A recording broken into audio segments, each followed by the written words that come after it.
none of us want to do it. None of us. But there comes a point where we may have to do it. And every study that has ever been done on this topic proves that the care of the provider, the person, the health care of the provider, declines twice as fast as the person who the care is being given to.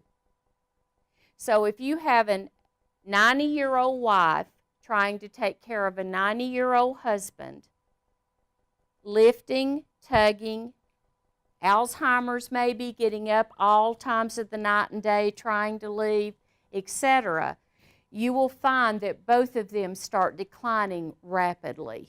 He probably is doing a whole lot better than she's doing.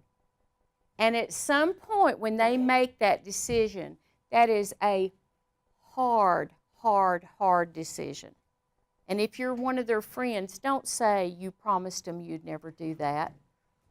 Put your arms around them and give them a big hug. Every nursing home in this state is licensed. It's surveyed by the Tennessee State Department of Health. They have round-the-clock medical care.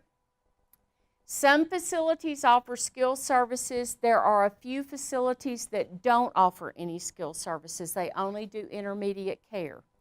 So you have to check out, okay, does this one do this? Does this one do this? Because you kind of know what your patient is going to need. A lot of facility choices are made extremely quickly.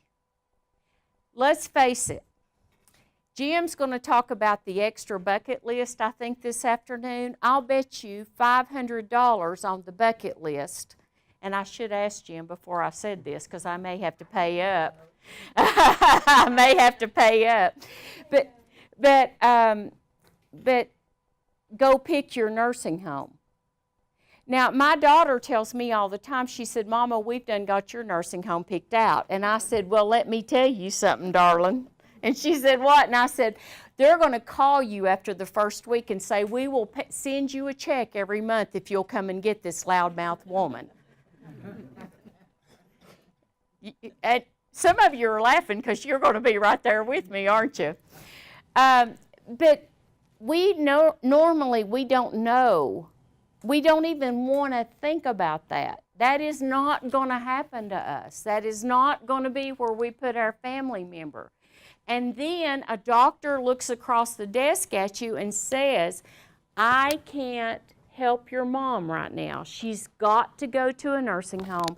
She's got to have therapy. And you go, okay, how many more days are you going to keep her? And he says, oh, we're discharging her tomorrow to a nursing home. So how fast do you have to make a choice? You're running down to the social worker office and she hands you a list.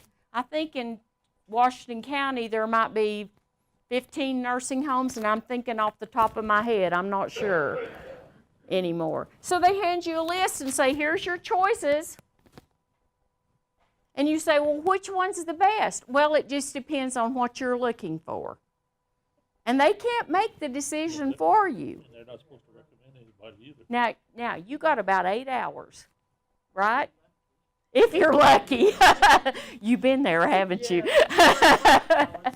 Yeah, do what? 4 o'clock, I was told the next morning. Wow. Yeah. Wow. Well, we're going to talk about really quick how to look, what to look for. How do you find? So, number one, ask the hospital discharge planners. Ask the social workers.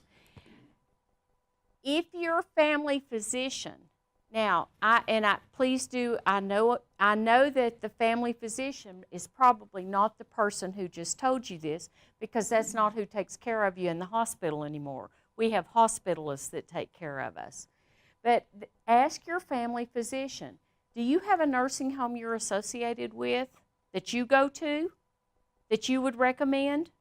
Get on the telephone. Let your fingers do the walking to start out with. Narrow it down. Ask your friends. Now, don't go by hearsay. Everybody know what I'm talking about? Don't go by rumors or anything else. Make sure the information you receive is firsthand. And there is a website on your computer, a website called Nursing Home Compare. And Nursing Home Compare gives a quality score to long-term care facilities. It isn't perfect either, but it gives you some place to start. And they graded it kind of like, and you think it's like, you know how you do 4-star restaurants and 5-star restaurants? Well, this one's on stars too. And so people think, well, I'm going into a 5-star facility, and you think it's going to be the Ritz-Carlton, and it's not. It has to do with their quality measures, their surveys, their staffing, all kinds of different things. So there's 2 things you can do without leaving the room if you've got your computer. Okay, but this is the most effective. Visit. Narrow it down really quick because you're not going to have much time as a general rule. You can start right now, though. If you want to, start right now. You know, this can be on Jim's bucket list this afternoon. I'll tell him to add it. Start right now. Visit the facilities. That's irreplaceable. When I walk out of my car up to your front door, and I knock on the door and you open the door for me and say, come in, what kind of impression am I going to get about you? Whether you're messy or clean or... He said wonderful. He must know you. But that's exactly right. That's exactly right. Number 1, maybe you greeted me at the door with a smile.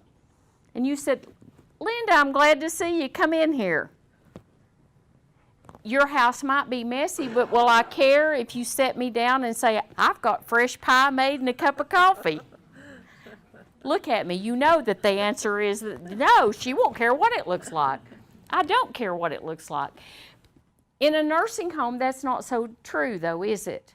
You drive in the driveway, and I tell nursing home administrators this all the time. Your first impression comes in the driveway. In the driveway. Doesn't it? It does. And if you come up the driveway and the grass is about this tall, and all the flowers are dead, and 3 of the trees are falling over, are you driving on or are you going in? Driving on. She said she's driving on. Go to the next door neighbor. Do what? Go to the next door neighbor. Go to the next one on the list, maybe. When you walk through the door, what is your first impression? That's not necessarily what it's going to be, what the ultimate thing is going to be. But kind of in your brain, start thinking through a list. What's my first impression of this facility? What hits me when I come up this driveway or when I went through the front door? What type of interaction do you see between the patients and the staff? Are they having fun? Are they talking to each other? Does the staff know their names? Is the location close enough for the family and friends to visit? The best nursing home in the world might be in Nashville, Tennessee. But can you visit if you put somebody in Nashville, Tennessee, and you live in Johnson City? So most of the time, one of the first considerations that folks have is, which ones are closest to me? Because I'm going to be the one that's there every day. Right? And that's one of the reasons that we have so many smaller facilities out in our communities, because people want to be in their community. They want to be close to their church family, to their family. Does the patient's physician make rounds here? Does the facility appear clean and odor-free? There are odors, I'm going to tell you, there are odors. They should not linger. That's all I got to say about that. What's the general atmosphere? Can y'all walk down a hallway? When I walk into her home, do I get a general atmosphere of her home, or how welcoming she is, or what her home is like just from walking through her front door, or being with her for 5 minutes, 10 minutes? Do you get that when you go into a hotel? How long does it take you to know whether you're in a good hotel or not?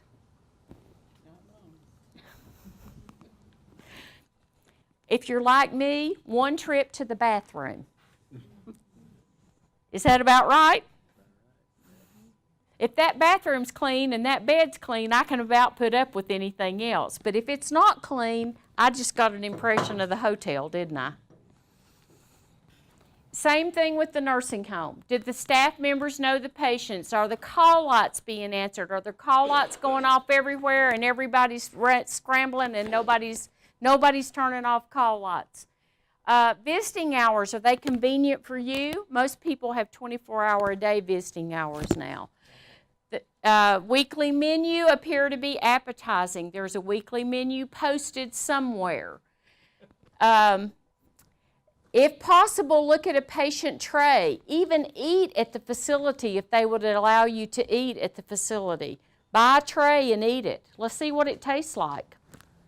Some facilities actually have chefs who work in the long-term care facilities, and they are extremely good at fixing some great meals.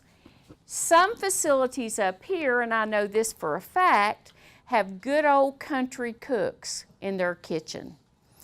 And I don't know about y'all, I have a daddy who isn't really interested in French cuisine, but a good bowl of beans and cornbread will do him any day. And it has to be good beans. You know, it's got to have the fat back and the whole kit and caboodle. He doesn't care if it's a chef. He wants a good country cook.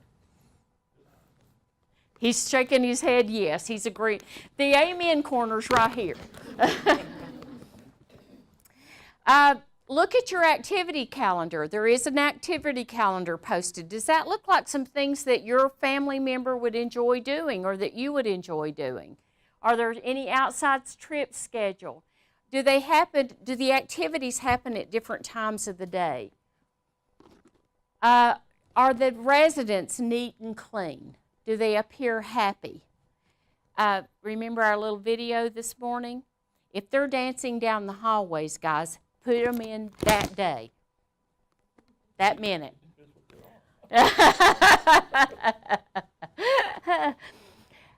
Does it appear that they have maintained their dignity and self-worth? Does that make any sense to folks? Are they engaged? Are they engaged? If there's a family council, and a lot of facilities have a family council, see if you can talk to somebody on the family council, if they'll give you a name and a phone number.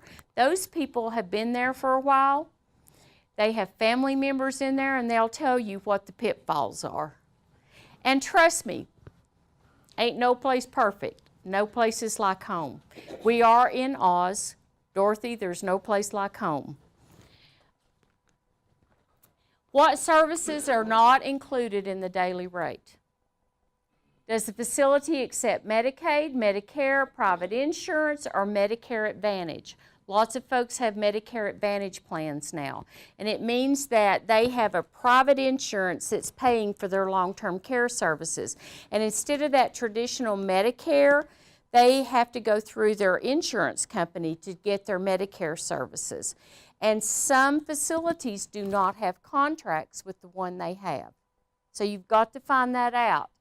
And then the policy on returning advance payments. If you made any advance payments and then you find out they get Medicaid, how long will it be before they hand you back the check? There are patient rights. We all have patient rights. When you go to the hospital, believe it or not, you have patient rights. I bet y'all didn't know that. We live in the South. And in the South, you're supposed to be a good patient, and you're not supposed to question anything. Just be a good patient. Be quiet and be good. That's not true. You can question anything and everything. But you have a set of rights. They have a set of rights. Can you review their patient bill of rights? Are religious holidays celebrated? I have probably different, well, I know I do. Raina and I have different religious holidays. And so do I just do my preferences in the facility, or can I do Raina's preferences too? You should do them all. But see, the operative word in that sentence was should. Oh, wow. Yeah,